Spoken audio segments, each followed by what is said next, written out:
Hello and welcome to What the Hey, where I'm your regular host of What the Hey, and today on What the Hey I'm doing another book review with a boy. The book that I'll be reviewing today is titled The Sea of Monsters, which was written by Riordan, and it's within the Percy Jackson and the Olympians series. It's the second book in the series. I'm currently on the third, which I'll probably review as well, but this is the second one in the series. The book was published on April 1st of 2006, and in terms of genre, the book is considered to be like fantasy and Greek mythology. The book itself only has 20 chapters and 279 pages, so it's not that hard of a read. Since I have the minor details of the book out of the way, I'll go into the characters in this specific book that are the major ones. So the main character of the story is Percy Jackson, otherwise known as Perseus Jackson, who is the son of Poseidon. You also have Annabeth Chase, who is the daughter of Athena and the friend of Percy Jackson. There's also Grover Underwood, who is a satyr and also the friend of Percy Jackson, probably the closer friend of Percy Jackson. Another character in the book would be Clarice, who is the daughter of Ares. The main antagonist of the book would be Luke, who works for Kronos, which if you know like Greek mythology, that is like one of the bigger powers, who is defeated by like a bunch of the gods, and the gods are technically his sons, and it's all confusing, but it's just a really big bad dude. But Luke works for the very big bad dude. In the first book, Luke isn't seen as a bad dude until the end, but in the second book, you're like, yeah, he's a bad dude. And then finally, another character would be Tyson, who in the beginning of the book we think is a human, like an abandoned child, but they're actually a Cyclops and actually Percy's brother. So now that I have the major characters out of the way, I'm gonna go into like a very basic summary of the plot. So in the beginning of the book, we have Percy Jackson, who has a bad dream about his friend Grover being attacked. The next big point would be Percy Jackson befriends, like, his friend, brother, later, Tyson. They go to the same school, and he's presumably first to be thought out as, like, an abandoned child, and Percy befriends him. The next big thing that happens is there's a fight at Percy's school during dodgeball, and basically these big kind of Cyclops kind of people, scary monsters show up. Percy and his friend Annabeth and Tyson defeat, kind of, the monsters, and that's a big point. After the fight is over, all three of them go to the well-known Camp Half-Blood.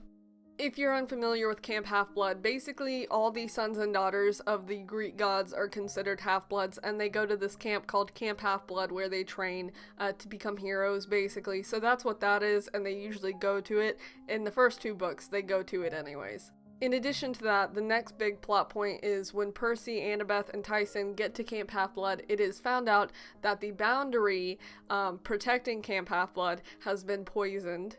The next big plot point is that Clarice, the daughter of Ares, is sent on a mission to basically retrieve the Golden Fleece, which can hopefully heal the boundary, which is actually the daughter of Zeus, and that's all complicated, but all that you need to know is really that the daughter of Zeus got turned into a tree, and the tree helped to protect Camp Half-Blood, but it got poisoned, so this is a big problem, and the Golden Fleece can hopefully heal the tree, basically. It's all kind of confusing, but that's what the plot is.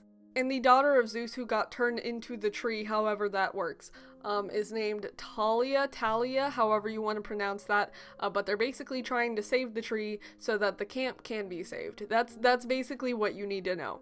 So while Clarice is on her journey to retrieve the Golden Fleece for Camp Half-Blood, Annabeth, Percy, and Tyson are on the adventure to save their friend Grover because they believe he's under attack by a Cyclops who thinks that Grover is actually a female Cyclops that he wants to marry, but the Cyclops is kind of blind, so he doesn't realize that Grover's not a female, and that's just kind of weird, but that's another big plot point. So in the end of the book, Grover is saved, and Clarice brings back the Golden Fleece and helps to heal the tree, but I'm not going to reveal the last plot point because that kind of goes into the next book, but everything kind of turns out kind of okay, not really. Like the first book, The Lightning Thief, The Sea of Monsters also got turned into a movie. My best friend who has lent me the 3 books so far that I've read, has already read all of the books and seen both of the movies. She doesn't like either of them, which I can agree on the first one because it's not accurate really at all. I do remember that I saw the second one. I do not remember what happened in it, which I'm guessing is a good thing, maybe, I don't know. But what is also kind of complicated is apparently, according to my best friend, the second book basically spoils the ending of the fifth book because I believe there's 5 in the series, so if you see the movie, you kind of know what happens. So I won't really watch the second movie or rewatch it until I'm finished reading all of the books because I don't want to spoil anything for myself. I guess now I can go into my general thoughts about the book. In terms of whether or not I like the second book over the first book, I definitely do think that I like the first book better than the second, but both are really good. I think that my favorite section of the book was the section in the beginning of the book, where Percy basically had to come to terms with the fact that Tyson, a Cyclops, was like his brother basically. Like initially he thought that was really weird and he felt kind of awkward about it. Like he liked Tyson, like they were really good friends, but he wouldn't necessarily come to the terms that he was his actual brother, but eventually he did, and it was really cool. I also liked how Percy and Grover would kind of connect to each other through like dreams and visions and stuff. Like whenever Grover was in trouble, he'd kind of like message Percy through a dream or kind of like a vision thing, which I thought was cool. I don't really have any complaints. I thought it was a pretty good book. I just think I do like the first one better. But that's essentially my review of the book, so if you have any questions about it, let me know and I'll be happy to answer whatever I can, if I can. But thank you very much for watching. Bye.